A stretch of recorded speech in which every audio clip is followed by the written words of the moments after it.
महावीर सिंह जी, सुना है कि आप भी ऐसे ही सेम यही बाना लिबास धारण करने वाले हैं। जी बिल्कुल, ये आपको दिख ही रहा है। तो मतलब आप अमृत पान करेंगे, अमृत छकेंगे, 5 ककार धारण करेंगे, ये कहना चाह रहे हैं आप? जी बिल्कुल, और ये गुरु महाराज की मेहर होएगी, जल्दी हम लोग अमृत पान भी करेंगे। आप वाहिगुरु जी का खालसा, वाहिगुरु जी की फतेह। आज हम खड़े हैं गुरुद्वारा श्री गुरु सिंह सभा रामगढ़ अलवर राजस्थान में, जहां पर आज सर्व समाज जन जागृति महासभा का आयोजन हुआ, जिसमें मुख्य वक्ता मनोज सिंह दूहन के साथ साथ अनेक वक्ताओं ने अपने वक्तव्य रखे, जैसे गजेंद्र सिंह फोगाट, लखबीर सिंह नंदा, मौलाना हनीफ मन्नाका, मनमोहन सिंह जयपुर, नसरू खां प्रधान पंचायत समिति रामगढ़, महावीर सिंह गुजर व वरिंदर सिंह। अतः इसके साथ साथ सैकड़ों की तादाद में विभिन्न समाज के लोगों ने शिरकत की व सबके विचार सुने। और अंत में आयोजकों की तरफ से भूपेंद्र सिंह सरपंच मुबारकपुर ने सभी को सम्मान चिन्ह भेंट कर कार्यक्रम का समापन किया, जिसमें दारा सिंह सरपंच व सुरेश वर्मा जी सरपंच, जिनका विशेष सहयोग रहा। और अब हमारे साथ मौजूद हैं आज के मुख्य वक्ता, जो कि मनोज कुमार दूहन से मनोज सिंह दूहन बने। सरदार मनोज सिंह जी, वाहिगुरु जी का खालसा, वाहिगुरु जी की फतेह। मनोज सिंह जी, पहले आप मनोज कुमार थे, मनोज सिंह बने हैं, क्यों बने? कई न्यूज़ चैनल में हम देख चुके हैं। मुझे अब ये बताइए कि आपको लगभग 4-5 साल हो चुके हैं, तो अब आप क्या बदलाव महसूस करते हैं उस लाइफ में और इस लाइफ में? देखिए, जो मैं पहले हिंदू जाट कम्युनिटी से बिलोंग करता था, तो जो मेरी उम्र बढ़ रही थी, मेरे अंदर जातिवाद जो है वो बढ़ता जा रहा था। माने एक चीज़ मैंने महसूस की अपने निजी तजर्बे से कि अगर कोई हिंदू है, जाट है, जो उसकी उम्र बढ़ेगी उसके अंदर जाटवाद बढ़ेगा। फ़र्ज़ करें कोई हिंदू राजपूत है, तो जो उसकी उम्र बढ़ेगी उसके अंदर वो राजपूताना इज़म बढ़ेगा। कोई ब्राह्मण है, उसकी जो उम्र बढ़ेगी, हिंदू होगा तो उसके अंदर ब्राह्मणिज़म बढ़ेगा। इसी तरीके से हर एक कम्युनिटी को हम लोग मान के चल सकते। उसके बाद जब मैं सिखिज़म में आया, तो सिखिज़म में संगत का जब मैंने प्रेम देखा, तो संगत का जब मैंने प्रेम देखा तो फिर मुझे ऐसा फील हुआ कि भाई जो सिक्खी है ना वो पहले है और जात बाद में है, कास्ट बाद में है। संगत में मेरी और इन्वॉल्वमेंट हुई, तो वहाँ मुझे और ये समझ में आया कि तो जो जात पात है ये तो एक भार है आदमी के ऊपर। इसकी वजह से समाज कभी संगठित नहीं हो सकता।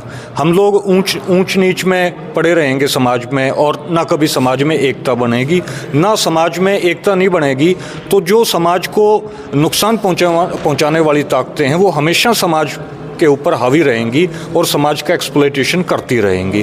तो जिस वजह से एक तो सामाजिक तौर पर इस चीज़ का नुकसान है, दूसरा जो है आध्यात्मिक उन्नति भी आदमी की रुक जाती है, क्योंकि गुरुओं ने हमें जो सोच दी है वो पूरे दुनिया की सोच दी है, एक मानवता की सोच दी है। अगर हम लोग केवल एक जाति में बंध के काम करेंगे तो उससे हमारी जो आध्यात्मिक प्रगति है वो भी हमारी उसमें बाधित होती है और सामाजिक भी हमें नुकसान होता है।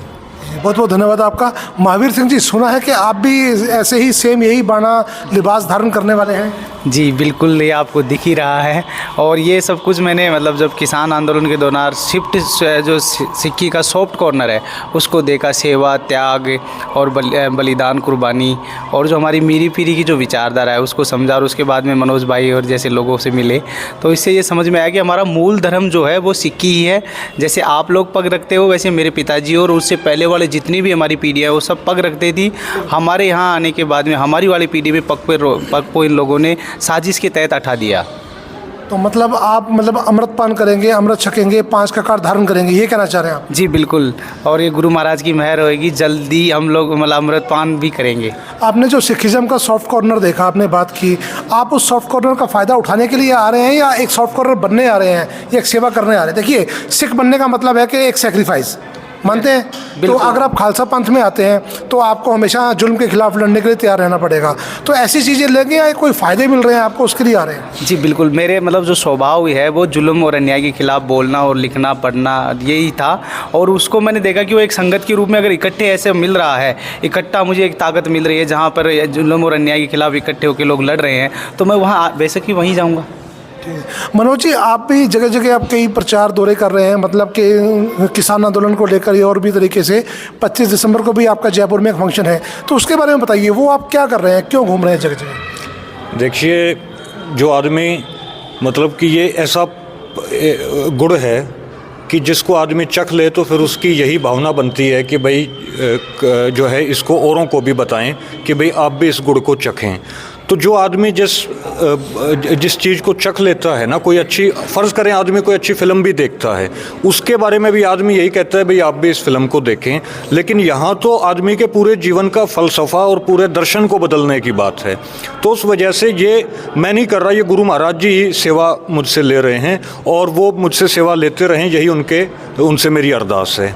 तो इस वजह से हम लोग चाहकर भी नहीं रुक सकते। स्वाभाविक तौर पर ये जो प्रचार प्रसार जो हम लोग जो दास कर रहा है, ये जो है एक गुरु महाराज की ही मतलब कि एक सेवा है जो गुरु महाराज जी हमें दे रहे हैं। तो ये जीवन को बदलने की प्रक्रिया है और इसमें आकर ही इस शरबत का भला होना है। गुरु नानक देव जी के रास्ते पर चलकर ही पूरी मनुष्यता को और पूरी मानवता को एक होना है। लेकिन मुझे भी पता लगा कि आपके ऊपर के इल्ज़ाम भी हैं। आप 3 साल 9 महीने लगभग सुनारिया जेल रोहतक में रह के आए हैं। तो आप पर वो कैसे इल्ज़ाम थे जिसकी वजह से आपको जेल में रहना पड़ा, वो भी 3 साल, पौने 4 साल? देखिए, वो जाट रिजर्वेशन मूवमेंट के केसेस मेरे ऊपर रहे। मतलब उस टाइम आप जाट थे, सिख नहीं थे? हाँ जी, नहीं, ऐसा है कि वैसे तो हमारी एंसेस्ट्री तो सारी सिंगों की और कोरों की है, लेकिन बीच में हिस्टोरिकली क्या हुआ कि आर्य समाज आने की वजह से पूरी जाट कम्युनिटी, पूरी एग्रीकल्चरिस्ट ट्राइब्स जो हैं वो अपने मूल रास्ते से भटक गई, अपने जो असल धर्म था उस धर्म से भटक गई। तो सिंह और कौर तो मेरी एंसेस्ट्री में है, मेरे फादर और मेरे नाना जी, दादाजी सारे सिंह और कौरों का ही हमारा ख़ानदान है। लेकिन बीच में हम लोग भटक गए थे, अब गुरु महाराज की कृपा से दोबारा सिक्खी में आ गए हैं और वो केसेस जो हैं वो केसेस अभी चल रहे हैं और केसेस के फाइनल स्टेज के ऊपर ही ये फैसला होगा कि हम उसमें गुनहगार हैं या नहीं हैं। गुरु महाराज जी की कृपा है कि मेरा विश्वास है कि एक भी केस हम लोग इसमें नहीं हारेंगे, सारे केसेस हम लोग जीतेंगे। बहुत बहुत धन्यवाद आपका। और ये हमारे साथ थे मनोज सिंह दुहन और महावीर सिंह गुजर। बहुत बहुत धन्यवाद इनका। और हमारा ये वीडियो बनाने का मकसद ऐसा नहीं है कि ये धर्म अच्छा है, ये अच्छा नहीं है, ऐसा कुछ भी नहीं है। गुरबाणी में लिखा है, वेद कतेब कहो मत झूठे, झूठा जो ना विचार है। पुराण कुरान कुछ भी गलत नहीं है, गलत वो हैं जो इन्हें पढ़ते नहीं हैं, इन पे विचार नहीं करते। तो हाँ, अगर आप हिंदू हैं तो आप पक्के हिंदू रहें, मुसलमान हैं मुसलमान रहें, सिख हैं तो सिख में रहें। और हमारा यही मकसद था। फिर भी मुझसे कोई गलती होगी हो और मेरे किसी साथी से गलती होगी, हम उसके लिए क्षमा के जाचक हैं। वाहिगुरु जी का खालसा, वाहिगुरु जी की फतेह।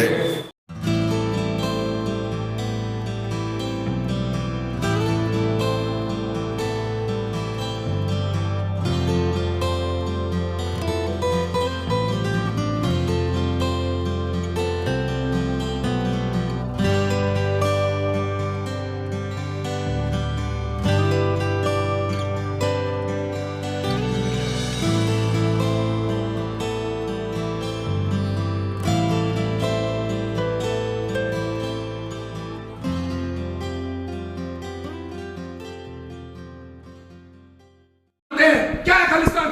कौन मांग रहा खालिस्तान? किसने उठाई आवाज? एक भी सिख बता दीजिए उसने खालिस्तान की आवाज उठाई हो। ये अभी अमृतपाल सिंह के कार्यक्रम शुरू होने के बाद में खालिस्तान खालिस्तान सिख खालिस्तान मांग रहे। सबूत दीजिए मेरे को क्या किसी सिख ने खालिस्तान की मांग करी है? हिंदुस्तान हमारा पूरा खालिस्तान है। जहां जहां गुरुओं की धरती है, जहां जहां गुरुओं ने पांव धरे हैं, वो हमारा खालिस्तान है। कैसे कर सकते हो आप इसको अलग? और मेरे छोटे भाइयों को उन पे अरदास रिक्वेस्ट कर रहा हूं हाथ जोड़ के, कभी ऐसे उठ के भागना मत, बात का जवाब दो। सामने वाले को पता लगना चाहिए कि सामने आदमी जवाब देने वाला बैठा हुआ है।